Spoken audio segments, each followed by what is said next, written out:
Hello gamers! In today's video, let's see to fix how initialization failed. I'll fail to initialize Steam errors in Marvel Rivals. Start by restarting your computer, as this can resolve temporary issues. Next, exit Steam completely by selecting Steam Exit and ensure no Steam processes are running in Task Manager.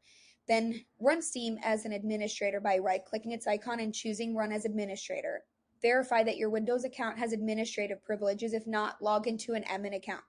If the problem persists, verify the integrity of the game files by right-clicking on Marvel Rivals in your Steam library, selecting Properties, going to the Local Files tab, and clicking Verify Integrity of Game Files. Clearing the download cache can also help. Do this in Steam under Settings, Downloads, Clear Download Cache. Make sure your graphics drivers and Windows are up to date to avoid compatibility issues.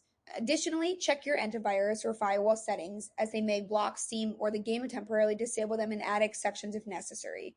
If none of these steps resolve the issue, consider uninstalling Marvel Rivals, deleting any leftover files in the installation directory, and then reinstalling the game from Steam. By following these steps systematically, you should be able to resolve the initialization errors and enjoy Marvel Rivals without interruptions. Hope you got value from this video.